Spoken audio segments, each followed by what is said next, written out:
Planet में तो वापस से हम आ चुके हैं आपके नेक्स्ट लेक्चर को लेकर के, जहां पे बात हो रही है इलेक्ट्रिक चार्ज एंड फील्ड की। तो इलेक्ट्रिक चार्ज और फील्ड में लास्ट टाइम हम लोगों ने पढ़ा था इलेक्ट्रिक फ्लक्स। जो लोगों ने नहीं देखा था वो फटाफट से जाकर के उस लेक्चर को कंप्लीट करें और उसके टास्क को भी कंप्लीट करेंगे, तब आकर के यहाँ पे हमसे नेक्स्ट लेक्चर पर मिलेंगे। तो मैं बता दूं आपको कि इलेक्ट्रिक फ्लक्स की कहानी कमाल की है। मैंने बताया था ना कि इलेक्ट्रिक फ्लक्स एक ऐसा टॉपिक है जिसको हम पढ़ते तो हैं लेकिन देख नहीं सकते। लेकिन मैं बताऊं कि इलेक्ट्रिक फ्लक्स के थ्रू ही हम इलेक्ट्रिक फील्ड निकाल सकते हैं। मतलब इलेक्ट्रिक फ्लक्स हमें पढ़ना है, बट इसलिए पढ़ना है ताकि हम इलेक्ट्रिक फील्ड को पता कर सके। अब आपके जहन में बात आएगी कि ऐसा क्यों हो रहा है, जब मुझे पता ही है कि इलेक्ट्रिक फील्ड चार्ज की वजह से होता है। तो यहाँ पर हम क्या नया करने वाले हैं इलेक्ट्रिक फ्लक्स को पढ़ के। तो मैं बता दूं कि इलेक्ट्रिक फ्लक्स के थ्रू हमें बहुत हेल्प होने वाली है जब हम किसी सिमेट्रिक चार्ज सिस्टम के थ्रू इलेक्ट्रिक फील्ड निकालने वाले हैं। तो इसमें हमारा जो सबसे पहला कदम मिला फ्लक्स का, वो इलेक्ट्रिक फ्लक्स के रूप में था, जिसमें हमें पता चला कि इलेक्ट्रिक फ्लक्स का जो फॉर्मूला होता है वो ई, ए और थीटा, मतलब उनके डायरेक्शन पर भी डिपेंड करता है, एरिया पे भी डिपेंड करता है और साथ ही डिपेंड करता है इलेक्ट्रिक फील्ड पर भी। बट गॉस एक नए पर्सन है जिन्होंने एक नया इवेंट, नया प्रेस्क्रिप्शन आपके सामने रखा, जिसमें उन्होंने बताया कि इलेक्ट्रिक फ्लक्स निकालने के लिए आपको इलेक्ट्रिक फील्ड पर डिपेंड होना ही नहीं है। आपको डिपेंड होना ही नहीं है कि आपने जिस रीजन से इलेक्ट्रिक फील्ड लाइन से गुजारा है उस रीजन का एरिया क्या है, डज नॉट मैटर। तो इन सब कहानी को ध्यान में रखते हुए यहां पे गॉस ने बताया कि electric flux does not depend on electric field, does not depend on region, it depend only and only the charge enclosed by the region. अभी रीजन क्या है थोड़ा ये समझते हैं। रीजन थोड़ा समझने के लिए पहले समझेंगे गॉसियन रीजन क्या होता है। अब गॉसियन रीजन थोड़ा समझेंगे। गॉसियन रीजन एक इमेजिनरी रीजन होने वाला है जो कि चार्ज को चारों तरफ से इनक्लोज करता है, right. The region encloses the charge. तो यहां पर एक ऐसा सरफेस होने वाला है जो कि चारों तरफ से घेर कर रखेगा, इनक्लोज करके रखेगा चार्ज को। ऐसे इमेजिनरी 3D रीजन को हम कहने वाले हैं गॉसियन रीजन, राइट। तो गॉसियन रीजन बात समझ में आ गई। गॉसियन रीजन को इंट्रोड्यूस किसने किया था? गॉस ने किया था। गॉस ने क्या बताया? कहा कि Gauss, according to Gauss's law, कुछ लोग इसको गॉसेस थ्योरम भी कहते हैं, मैं बता दूं, राइट। तो Gauss express that the electric flux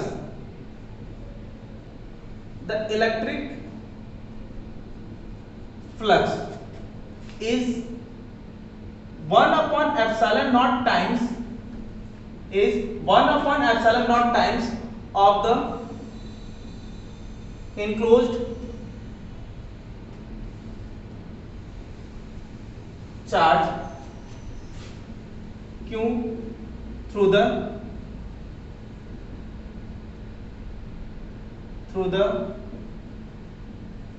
region, right. Simple सा है, कुछ नहीं है। क्या समझ में आया? The electric flux is 1 upon epsilon naught times of the enclosed charge through the region, right. कुछ नहीं था, सिंपल था। इसको आप इज कह लीजिए, डिफाइन एज कह लीजिए, मतलब यही होने वाला है। तो अगर मैं इसको एक्सप्रेस करने की कोशिश करूं तो क्या लिख सकता हूं? Phi is equal to Q by epsilon naught. जी हाँ, आपने क्या देखा यहां पर, इसमें ना एरिया है और ना ही है इसमें इलेक्ट्रिक फील्ड, राइट। तो इलेक्ट्रिक फील्ड नहीं, एरिया नहीं, फिर भी ये फ्लक्स का जेन्युइन फार्मूला है। और याद रखिए ये कौन है? इनक्लोज चार्ज है। यही वो इनक्लोज चार्ज होने वाला है, इनक्लोज्ड। आई होप आप देख पा रहे होंगे, इनक्लोज्ड, राइट। तो यहां पर मैं इतना लिखने वाला नहीं हूं, इसको आप फिलहाल के लिए ये जानते रहिएगा। तो EN लिख दे रहा हूं, समझिएगा कि QEN means enclosed charge, right. आइए अब इसको डिराइव करें, और ये डिराइवेशन बड़ा इंपॉर्टेंट होने वाला है क्योंकि आपके बोर्ड एग्जामिनेशन में सबसे नंबर 1 प्रायोरिटी पे आता है। इसलिए कैसे डिराइव करेंगे, आइए फटाफट समझने की कोशिश करते हैं। तो डिराइवेशन करेंगे इसका हम लोग। ओके, सपोज दैट कि यहां पर मेरे पास एक कोई पॉजिटिव चार्ज है और आपको बहुत अच्छे से पता है कि इलेक्ट्रिक फ्लक्स स्केलर क्वांटिटी है, राइट। तो यहां पर एक पॉजिटिव चार्ज है। पॉजिटिव चार्ज से क्या निकलेंगी? लाइंस निकलेंगी, और लाइंस जो है वो काउंटेड तो बहुत सारी निकलने वाली है। अब ये नंबर ऑफ लाइंस जो है वो यहां पर बहुत सारे निकल रहे, तो हम एक काम करते हैं, पहले इसके आसपास एक सिमेट्रिक रीजन ले लें। और मैं बता दूं, अभी भी अगर आपको डाउट है कि इलेक्ट्रिक फ्लक्स हम लोग गॉसेस में क्यों पढ़ते हैं जबकि हम जानते हैं, तो गॉस लॉ हमें हेल्प करने वाला है, या फिर आपको याद होना चाहिए कि गॉस हमें हेल्प किस तरह करेगा। तो Gauss's law help us to get electric field due to symmetric symmetric charge system, right. Symmetric charge system का मतलब क्या है? तो इसके थ्रू हम ऐसे सिस्टम के आसपास इलेक्ट्रिक फील्ड निकाल सकते हैं जो कि सिमेट्रिक हो, जैसे फॉर एग्जांपल आपका कोई रॉड हो गया फॉर एग्जांपल, या फिर कोई क्यूबिक सिस्टम चार्ज हो गया, या फिर आपका कोई स्फीयर हो गया। तो किसी भी सिमेट्रिक सिलेंडर आप मान सकते हो, तो किसी भी सिमेट्रिक चार्ज सिस्टम के आसपास इलेक्ट्रिक फील्ड निकाल सकते हो, जो कि आप नॉर्मल मेथड से निकाल नहीं सकते थे, वो गॉसेस से ये इजी हो चुका है। तो हमें इसलिए इसको पढ़ना है, तो उसके लिए मुझे पहले इस कॉन्सेप्ट को समझना होगा, इस कॉन्सेप्ट के थ्रू ही निकाल पाएंगे। इस कॉन्सेप्ट को पहले प्रूफ करेंगे और फिर उसके बाद जाकर के हम इसके एप्लीकेशन में सारी चीजों को निकालेंगे। आइए फटाफट से देखते हैं। Suppose that there is a charge, एक चार्ज है और इसके आसपास हमने एक रीजन, इनक्लोज रीजन ले रखा है, ये 3D है। तो 3D कैसा होगा? ऑफ कोर्स स्फीयर होगा, जहां पर चार्ज आपने सपोज कर रखा है कि कहां पे? सेंटर पे, राइट। तो सेंटर पे सपोज कर लिया, तो ये एक स्फीयर है। तो स्फीयर पर अगर मैं कहीं भी कोई छोटा सा रीजन ले लूं, छोटा सा रीजन, तो वो सब कहां होगा? ऑफ कोर्स बाउंड्री पर होगा, ठीक। तो ये बाउंड्री से इस सेंटर तक की जो डिस्टेंस होने वाली है, आप मुझे बताएं कि ये सेंटर पे ही है, तो यहां से यहां की डिस्टेंस, यहां से यहां की डिस्टेंस दोनों सेम ही होने वाली, राइट, स्मॉलर। और इससे लाइंस जो है वो इस तरह से बाहर निकलती हैं। और आपको पता है ना इलेक्ट्रिक फील्ड लाइंस किसको डिनोट करती है? इलेक्ट्रिक फील्ड को डिनोट करती हैं। तो ये इलेक्ट्रिक फील्ड हो गया, राइट। तो इलेक्ट्रिक फील्ड का डायरेक्शन आपको पता ही है, आउटसाइड टू द रीजन, बाहर की ओर होगा क्योंकि पॉजिटिव चार्ज है। और ये पॉइंट आपने कोई सपोज कर लिया जिस पॉइंट के अलोंग हमने कोई रीजन ले रखा है, राइट। तो ये रीजन हो गया जहां पे इलेक्ट्रिक फील्ड का डायरेक्शन आप बाहर देख ही पा रहे हो। यहां लीजिए चाहे यहां लीजिए, आप कहीं भी ले सकते हैं, इसमें कोई भी प्रॉब्लम नहीं होने वाली है। अब मैं इस छोटे से रीजन जिसके बारे में बात कर रहा हूं, इस छोटे से रीजन का यहां पे रीजन का नाम रखा है हमने DA, this is partial region. और इसका एरिया वेक्टर जो कि नॉर्मल होगा इस सरफेस के, तो ये क्या होने वाला है? Of course n cap outward, मतलब रेडियल ये भी होगा, तो ये भी नॉर्मल बाहर, और इलेक्ट्रिक फील्ड तो रेडियल है ही। तो इस तरीके से आपको क्या पता चला, यहां पर न लेकर के मैं यहां लिया होता तो भी कहानी सिमिलर होती। इलेक्ट्रिक फील्ड आउटवर्ड होता, नॉर्मल नॉर्मली होता है, मतलब दोनों सेम ही डायरेक्शन में होते हैं। यहां पर ये बात क्लियर हो गई। तो यहां पर इलेक्ट्रिक फील्ड और ये रीजन हमें हेल्प करेगा फ्लक्स कैलकुलेट करने में। आइए कैलकुलेट करते हैं। पहले सपोज कर लेते हैं ये कहानी या फिर ये डायग्राम क्या दिखा रहा है। Let a positive Q charge enclosed by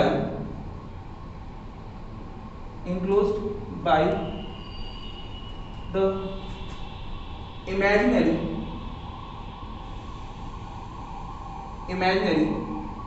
जिसको हम गॉसियन रीजन कहते हैं, region at small r distance where at point P as partial region for electric flux, right. तो ये कहानी हो गई इस छोटे से रीजन के लिए। इस छोटे से रीजन पर पहले मुझे फ्लक्स कैलकुलेट करना चाहिए। तो यहाँ पे इलेक्ट्रिक फ्लक्स निकालने के लिए सबसे पहले हम यहां पर अब निकालेंगे इलेक्ट्रिक फ्लक्स। और इलेक्ट्रिक फ्लक्स के लिए क्या करना है?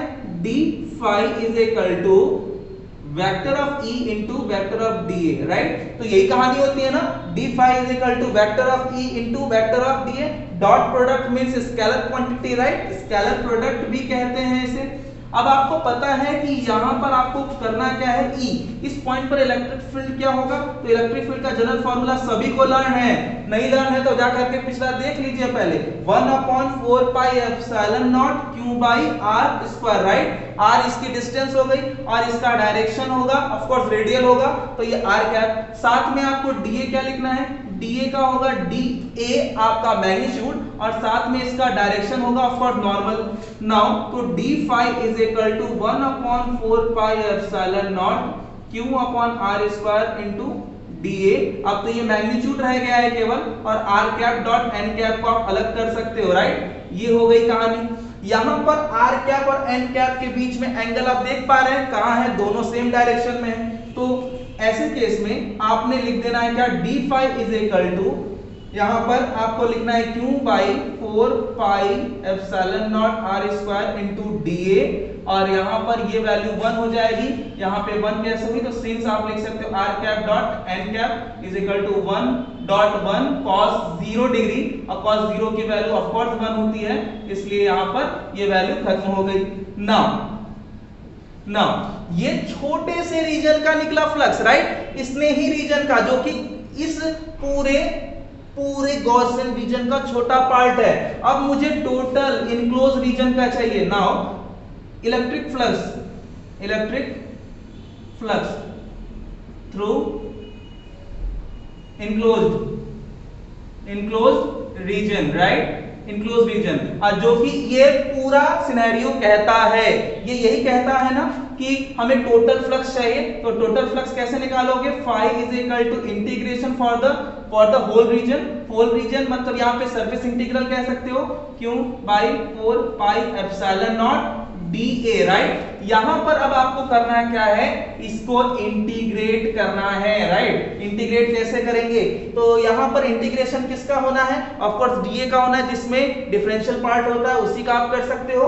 तो बाकी लोगों को बाहर करेंगे और इंटीग्रेट करेंगे किसका, डीए का इंटीग्रेशन आता है ए का मतलब क्या, ए का मतलब टोटल सरफेस एरिया किसका, इस पूरे रीजन का। तो आने वाला है क्या, सिंपल है, phi is equal to Q by 4 pi epsilon naught, और इंटीग्रेशन ऑफ डीए बच्चों आने वाला है यहां पर 4 पाई आर स्क्वायर, और आपको पता है कि 4 पाई आर स्क्वायर कैसे आया, ये पूरे गॉसियन रीजन का मतलब स्फीयर का सरफेस एरिया है। जो लोगों को याद होगा मेंसुरेशन उन्हें जरूर समझ में आ रहा होगा। तो ये 4 पाई कैंसिल हो जाएगा, और यहाँ पे बच्चों आर स्क्वायर भी तो था, यहाँ पर आर स्क्वायर भी तो था, तो आर स्क्वायर यहाँ पर आर स्क्वायर पड़ा हुआ था, आर स्क्वायर भी तो कैंसिल होगा। तो फाई इज इक्वल टू क्या बचा, remaining part Q by epsilon naught. और जरा ध्यान से समझिए कि ये चार्ज कोई और नहीं, ये वही चार्ज है जो कि इस गॉसियन रीजन के अंदर था। तो now the electric flux is defined as Q upon epsilon naught, या फिर 1 upon epsilon naught times 1 upon epsilon naught times of Q, right, ये कह सकते हैं। तो इस तरीके से आपने प्रूव कर दिया। Hence it proves Gauss's law, right. तो ये हो गया जो एरिया पे डिपेंड नहीं करता है। तो इस तरीके से क्वेश्चन इस तरह होगा कि प्रूव करिए कि आपका जो गॉसेस थ्योरम है, गॉसेस लॉ है, वो एरिया से इंडिपेंडेंट है। तो आप ये कह सकते हैं, मतलब कि गॉसियन रीजन छोटा हो जाता तो भी फ्लक्स वही मिलेगा, बड़ा होगा तो भी। अब आपसे पूछा जा सकता है कि अगर कोई फ्लक्स इस रीजन के लिए 10 सेंटीमीटर डिस्टेंस पर अगर 40 मिल रहा है तो इससे बड़ा करने पर कितना यूनिट हो जाएगा, तो उतना ही होने वाला है, क्योंकि ये रीजन पे डिपेंड ही नहीं करता, छोटा हो बड़ा हो ट्वाइस हो कुछ भी हो उतना ही होने वाला, राइट। एक पॉइंट आपको याद रखना है, इसमें नोट पॉइंट में मैं लिख रहा हूं कि ये एरिया से इंडिपेंडेंट है और ये केवल इनक्लोज चार्ज पे डिपेंड करता है। अब इसके अंदर चाहे कुछ भी आए, ये शेप पर डिपेंड नहीं करने वाला। If there are multiple charges enclosed by region, then तो phi is equal to summation of q upon epsilon naught हो जाएगा। ये समेशन वर्ड क्या है तो मैं बता दूं, समेशन का मतलब होता है एल्जेब्रिक सम, राइट। तो यहां पर हम कह सकते हैं कि summation of q is equal to q1 plus q2 dot dot dot q1 ये हो जाएगा, राइट। तो समेशन समझ रहे हो ना, इसको सिग्मा कहते हैं। Sigma q is equal to q1 plus, मतलब जितने भी चार्ज होंगे उन सबका सम कर लेंगे, और अगर पॉजिटिव हुआ तो पॉजिटिव वाला सम कर लेंगे, नेगेटिव हुआ तो नेगेटिव सम कर लेंगे, और आप फाइनल आंसर डिक्लेयर करेंगे तो ये फ्लक्स आपका मिल जाएगा। तो सिंगल चार्ज हो चाहे मल्टीपल चार्ज हो, फ्लक्स आपका सिंपली ऐसे ही निकलेगा, राइट। आइए कुछ एग्जांपल्स देख करके इस टॉपिक को और क्लियर करेंगे, राइट। हाँ तो बच्चों हमारे पास कुछ एग्जांपल्स है, जिस एग्जांपल से ये पूरी टॉपिक को हम डिस्कस करने वाले हैं और साथ ही समझेंगे कि कैसे कैसे हम क्वेश्चन को गॉसेस के थ्योरम पर बेस्ड जो हो डील करेंगे उसे। आइए फटाफट से देखते हैं। तो पहला क्वेश्चन आपके सामने है, find the number of electric field lines passes through the region encloses the 1 coulomb of charge. I hope question आप समझ ही गए हो। क्वेश्चन सिंपल है कि कहा गया है 1 कूलम चार्ज के आसपास जो रीजन है उस रीजन से फील्ड लाइंस पास होंगी, क्योंकि चार्ज से लाइंस निकलती हैं। तो आपसे पूछा गया कितने नंबर ऑफ लाइंस जो है उस रीजन से पास होंगी जो कि रीजन के अंदर 1 कूलम का चार्ज रखा गया है, कोई पॉजिटिव चार्ज है। सिंपल है, 1 कूलम का कोई चार्ज है, ये कूलम का चार्ज है, इसके आसपास आपने कोई रीजन ले रखा है। डज नॉट मैटर कि इस रीजन की साइज क्या है, क्योंकि साइज पर डिपेंड करता नहीं है। तो आपको बताना है कि जो लाइंस निकल रही हैं ये कितनी लाइंस इसमें से निकल करके इस रीजन को क्रॉस कर लेंगी, राइट। तो ये क्वेश्चन है, सिंपल सा है। और ये अगर पॉजिटिव चार्ज है तो लाइंस बाहर ही निकलेंगी, बताने की जरूरत तो है नहीं, तो आपको यही बताना है। तो करना क्या है सॉल्यूशन में, सिंपल है, गिवन है कि चार्ज की वैल्यू 1 कूलम दे रखी है, देन फ्लक्स निकालना है। फ्लक्स ही फील्ड लाइंस होती हैं, राइट। तो फ्लक्स निकालना है, तो यहाँ पे phi is equal to q by epsilon naught. तो यहाँ पे phi is equal to 1 upon epsilon naught की value 8.85 into 10 to the power -12। अब आपको फ्लक्स की यूनिट पता ही है, न्यूटन मीटर स्क्वायर पर कूलम। इसको डिवाइड कर लीजिएगा, आंसर आपके सामने होगा बच्चों। ये हो गया आपका पहला काम। डायग्राम आपको नहीं बनाने की जरूरत है, बस आप समझ लीजिए, वही काफी है। अब आइए हमारे पास एक क्वेश्चन मैं आपको और दे रहा हूं जो कि इसके बिहाफ पर दिया जा रहा है। Example number 3। एग्जांपल नंबर 3 इसलिए लिख रहा हूं क्योंकि ऊपर एग्जांपल नंबर 1 हो गया, ये सेकंड हो गया, थर्ड मैं होमवर्क दे रहा हूं, ये आप डील करेंगे इसके साथ। Find electric flux through the region. ये रीजन आपका ये कुछ इस तरीके का है, ये कुछ इस तरीके का रैंडम है, और ये प्लस क्यू है, ये प्लस 4q है, राइट, और यहाँ पे -5q है, राइट। ये इसका बताना है आपको, ठीक। और एक और मैं दे रहा हूं आपको, तो यहाँ पर एक इलेक्ट्रिक डाइपोल है, इलेक्ट्रिक डाइपोल -q और +q पता ही है।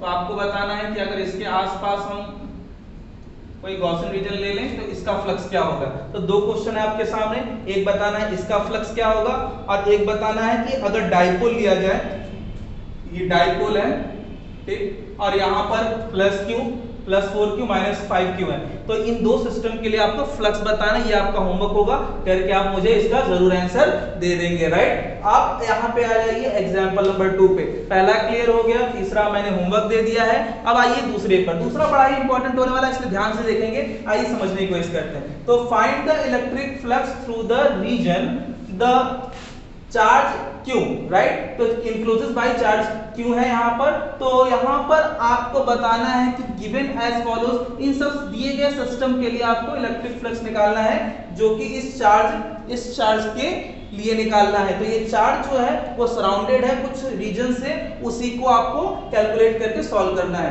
तो यहाँ पर मैंने एक चार्ज दे रखा है, और ये चार्ज जो है इस चार्ज के आसपास ये हमने रीजन ले रखा है। आप हार्ड स्फीयर बना सकते हो, हमने इसको डॉटेड से बनाया, आप डार्क बना लीजिएगा। आपको बताना है इसका फ्लक्स क्या होगा, बताने की कोई जरूरत नहीं है, आपको याद है कि अगर पूरी तरीके से क्लोज है तो इसका फ्लक्स होगा Q/ε0, राइट। तो पहला आंसर डिक्लेयर हो गया कि इसका आंसर होगा Q/ε0। सिंपल है, कुछ नहीं करना है। बट क्या इस वाले क्वेश्चन में देखिए कि यहां भी चार्ज है और इसका टॉप रीजन खाली है, बॉटम रीजन है, इसका फ्लक्स क्या 0 होगा? तो इसका जवाब है नहीं, इसका आंसर 0 नहीं होगा।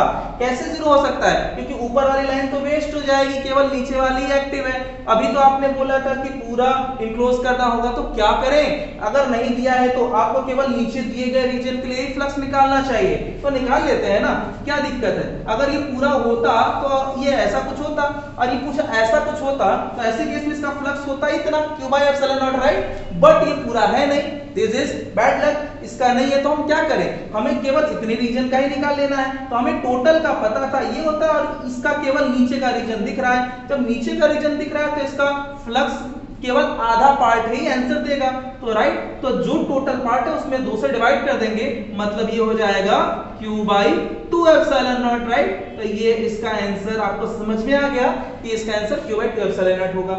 इधर आ जाइए, इसका सिंपल आंसर होगा, इसका आंसर इस चार्ट को देखिए, इसके आसपास पूरा रीजन सराउंडेड है, हाँ है, पूरी तरीके से सराउंडेड है। ये लाइन जो निकलेंगी चारों रीजन से, मतलब चारों तरफ से निकलेंगी, इसका मतलब सारे एक्टिव है। तो इसका आंसर क्या होगा, नो डाउट आपको पता होगा इसका आंसर क्या होगा, इसका आंसर होगा q by epsilon not, right. कोई जरूरी नहीं कि ये स्फीयर हो, ऐसा भी शेप हो, इसके शेप पे डिपेंड करता नहीं। इसका भी आप बता लोगे कि ये केवल टॉप रीजन पे, इसका बॉटम रीजन है, लेकिन टॉप रीजन एब्सेंट है, इसलिए इसका फ्लक्स आप दे सकते हो। इधर आ जाइए, इसमें क्या है, यहां पर देखिएगा कि ये क्यूबिक सिस्टम है, इस सिस्टम के बॉडी सेंटर में एक चार्ज मौजूद है, और ये चार्ज मौजूद है सेंटर में, तो ये लाइंस जो है वो सारे सिस्टम से पास होंगी, मतलब इसका फ्लक्स निकालना इजी होगा आपके लिए, जैसे आप निकाल सकते हो नॉर्मली, जैसा हमारे गॉस कहते हैं। आप इसका आंसर दे लेंगे, राइट। अब आप नीचे एक और क्वेश्चन पे आए, इस दूसरे क्वेश्चन में एफ में क्या है, ये फेस सेंटर्ड है। फेस सेंटर्ड समझ रहे हैं, कितने फेसेस होते हैं, 6 फेसेस होते हैं। ये 6 फेज में से किसी एक फेस पर चार्ज है, आपका टॉप रीजन है नहीं, बॉटम रीजन है। कैसा आंसर निकालते आपको पता ही है, बॉडी सेंटर्ड का जो आंसर होगा उस वाले का जस्ट आधा, राइट, क्योंकि ऊपर का रीजन तो है ही नहीं, केवल नीचे का रीजन है, केवल आधा पार्ट है, ऊपर का आधा पार्ट नहीं है, तो आंसर केवल आधे पार्ट के लिए निकलेगा। ये देखिए, ये क्या है, ये एक है एज, ये एज पर है, मतलब एक कॉर्नर पे है, एट कॉर्नर है, राइट, ये कॉर्नर पे है। तो जब कॉर्नर पे होगा तो क्या होगा, कॉर्नर पे है तो पहले इसको ढक तो लीजिए। इसको ढकने के लिए कितने बॉक्सेस लगेंगे, जरा सोचिए कि ये इस कॉर्नर पे है, इस कॉर्नर पे, इस कॉर्नर पे है, ये कॉर्नर पे, इसको ढकना है चारों तरफ से, पहले ये देखना होगा। तो इसके बगल में ये यहाँ पे, और एक यहाँ पर, और एक यहाँ पर, मतलब इस तरीके से नीचे ये इधर है, इधर बीच में है, एग्जैक्टली आपके बॉक्स के एकदम बीच में, इधर लगाएंगे, इधर लगाएंगे, इधर लगाएंगे, मतलब 4 बॉक्सेस लगा देंगे तो पूरी तरीके से ढक जाएगा। लेकिन ये 4 बॉक्सेस लगे थोड़े हैं, लगेगा तो ढकेगा, लेकिन ये लगा ही नहीं है। इसका मतलब 4 बॉक्स का केवल एक पार्ट दिख रहा है, मतलब 4th पार्ट दिख रहा है। तो इसका आंसर कमाल का होने वाला है, ये आप मुझे लिख करके बताएंगे, ये मैं नहीं बता रहा। अब आ जाइए यहाँ पर बच्चों, तो यहाँ पर देखिए कि क्या इसमें आंसर नहीं होगा, तो इसका जवाब है नहीं नहीं, ये तो एनसीईआरटी का ही क्वेश्चन है बच्चों, ये एनसीईआरटी का क्वेश्चन नंबर 16 है, चेक कर लीजिएगा। तो ये क्वेश्चन में क्या है कि चार्ज है जो कि रीजन से बाहर है, तो क्या इसमें फ्लक्स नहीं मिलेगा, ऑफ कोर्स मिलेगा, लेकिन इनको बंद होना चाहिए था, लेकिन ये इनक्लोजेस नहीं है, तो इनक्लोज कर दीजिए पहले, फिर आंसर देख लेते हैं। तो अगर मैं इसको इनक्लोज करूंगा ना तो ये ऐसा दिखेगा, राइट, ऐसा दिखेगा, एग्जैक्टली L/2 पर है, तो ये बॉडी सेंटर्ड बन जाएगा। बॉडी सेंटर्ड बनेगा तो इसका फ्लक्स क्या होगा, यही जो ऊपर निकला था, एग्जैक्टली। लेकिन ये कितने रीजन से, कितने स्पेसेस से ढकता, तो 6 फेसेस से ढकता, लेकिन 6 फेज में से केवल एक ही फेज दिख रहा है। तो आप नो डाउट आपको पता होगा कि अगर 6 फेज का फ्लक्स होता तो इतना होता, ये 6 फेज का केवल 1 फेज दिख रहा है, तो इसका फ्लक्स क्या होगा ये आप बता सकते हो। I hope you know it, okay. तो आप मुझे इसका भी आंसर बताएंगे, इन सब का आंसर करेंगे, इसका भी आंसर करेंगे, इन सब को आप एज अ होमवर्क लेंगे, सारे टास्क कंप्लीट करेंगे। मिलेंगे हम अगले वीडियो में, तब तक के लिए टिल देन अपना ख्याल रखिए, जय हिंद।